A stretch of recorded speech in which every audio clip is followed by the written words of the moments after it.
In Tahrir Square last Tuesday, as on many other occasions, when Muslims went down to pray, they were protected by Egypt's Christians.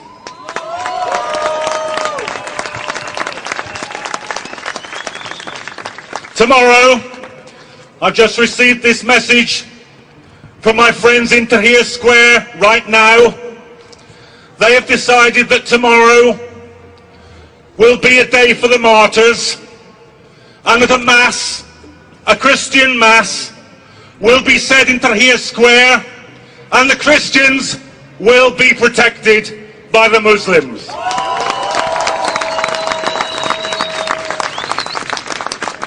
So my message to David Cameron today is this: don't lecture us about British values. I'm interested in Egyptian values. I'm interested in the values of the Egyptian revolution. It's no mistake, you know, that speech is made by Cameron today. Perhaps no mistake, it's made in all places in Munich today. Because the BBC rants this morning about the threat of the Muslim Brotherhood taking over in Egypt, and at the same time the Prime Minister of Britain is ranting in Munich about the threat from the enemy within. Now let's be absolutely clear. What every Muslim I talked to said in Egypt, what every Christian I said to talked in Egypt, what every socialist I talked to said in Egypt, what every trade unionist I talked to in Egypt said, this is a people's revolution against the plutocrats, the murderers, the torturers, the globalizers, the corporations.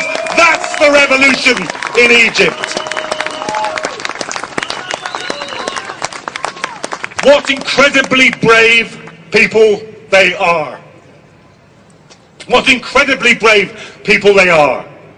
Organised so brilliantly. When I went into Tahrir Square, as Tarek said, there was cooperation between the army, at least some of the rank and file soldiers. The rank and file soldier, the squad, he asked to see my identity. I showed him my passport. He then passed me over to a woman in a full burqa who searched my bag, apologised and said it's for our own safety. Now I recommend this policy to the British Airports Authority. I would feel safer if instead of searching women in burqas, they allowed women in burqas to do the searching. That would be a value worth having in Britain today. And we all know what the link is between this and war. Because just imagine this for a moment. Just conduct now in your own mind this small thought experiment. What if there had been no war in Iraq? What if there had been no million dead, no occupation? What would now, after Tunis, after Cairo, after Egypt, what would the headline that we would be reading say?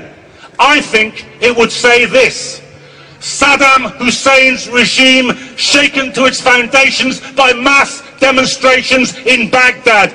That's what it would be reading. And that is the way that we would be dealing with all the Arab dictators. It is people power. It is the power of revolution. It is the power of self-organisation, which is the only way that it is worth getting rid of dictators. Now the Egyptian revolution, as we speak, is on a knife edge. We've seen it this week, the beauty of the revolution occupying Tahrir Square, the ugliness, the depravity, the brutality of those mobs of plainclothes policemen, of hired thugs trying to drive the revolutionaries off the square. And then that fantastically brave response as they pushed them all the way down Tahrir Square and out the exit by the Egyptian Museum. And then yesterday, the masses returning and holding the square. Today, as we meet here, they're arguing with the army officers. A senior army general has just spoken from the platform in Tahrir Square and said, I'm worried you're being manipulated. But the people there are chanting, We won't go until he goes. We won't go until he goes. The soul, the heart, the existence of the Egyptian revolution is at stake. And every last thing that we can do, every last protest, every last meeting, every last letter, every last message, you must do it. Because this revolution is a profound revolution. It can alter the whole imperial architecture of the Middle East. It can deal at one moment the single biggest blow that could be delivered to Islamophobia. It can give a beacon of hope to working people and poor people the globe over. So today, recommit yourselves, every last piece of energy, imagination, initiative, activity, everything for the Egyptian revolution.